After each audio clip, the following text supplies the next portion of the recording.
मेरे ऑपरेशन को 3 महीने लगभग हो गए हैं। मैं अपनी पुरानी ज़िंदगी धीरे-धीरे वापस लौट रहा हूँ अब तक, और ये डोनर हैं जिन्होंने मुझे किडनी दे के, इन्होंने भी बहुत बड़ा योगदान दिया है और मेरा परिवार भी बहुत खुश है। और मैं जितना इनका धन्यवाद करूँ, डॉक्टर अजय सर का और डॉक्टर भारत सर का बहुत-बहुत धन्यवाद है, जो मुझे मेरी पुरानी ज़िंदगी में लौटाया। बहुत-बहुत धन्यवाद। मुझे अगस्त 2024 में मेरे को बुखार हुआ था, जिसमें मुझे पता लगा कि मेरी टेस्ट करवाने में कि मेरी किडनियाँ ख़राब हो चुकी हैं दोनों। और मैं अगस्त 2024 से बहुत घूमा, रोहतक, हांसी, सहार, पानीपत, बहुत जगह घूमा, पर सबने यही बोला कि आपका इलाज सिर्फ डायलिसिस है, डायलिसिस के अलावा कोई ट्रीटमेंट नहीं है आपका। मैं बहुत घबरा गया था। मेरा 1 साल तो ऐसे मानो कि बस जी रहा था, पर बहुत तंग होके जी रहा था। फिर मैं बहुत परेशान रहता था। फिर मेरा जून 2025 में डॉक्टर अजय सर से और डॉक्टर भारत सर से मिलना हुआ।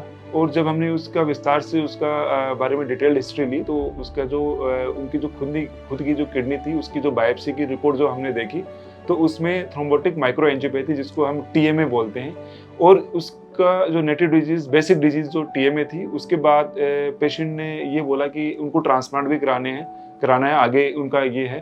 तो जब टीएमए और ट्रांसप्लांट के बारे में हमने सोचा, तो इट इज़ जस्ट लाइक कि it is a very high risk patients. तो टीएमए का नाम सुनकर बाकी तो सबने ही, मेरे जो आसपास के एरिया के डॉक्टर थे, सबने हाथ खड़े कर दिए, हमारे पास इसका कोई ट्रीटमेंट नहीं है। उन्हें मालूम भी नहीं था कि होता क्या है इतना तक। फिर सर ने मुझे बताया, इसकी सारी डेफिनेशन बताई, टीएमए ये होता है। 2 मरीजों का हम इस बीमारी के लिए इलाज हम कर चुका हूँ, तो उसका हमें अच्छा एक्सपीरियंस था। पर ये नहीं पता था कि ये दवाई एक्लूसिव इंजेक्शन मिलेगी तो ठीक हालत में मिलेगी, उसकी कोल्ड चेन है वो बरकरार होगी या नहीं, और जब हमें मरीज़ को चाहिए तो वो हमारे लिए उपलब्ध रहेगी या नहीं।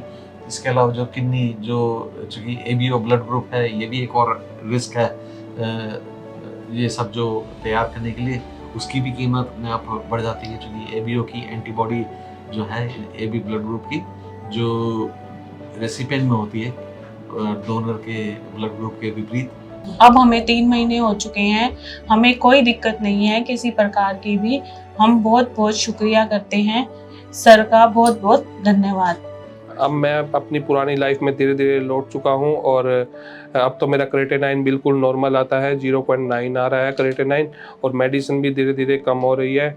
और मैं अपोलो का जो हॉस्पिटल का स्टाफ है, इनका भी बहुत-बहुत धन्यवाद करता हूँ।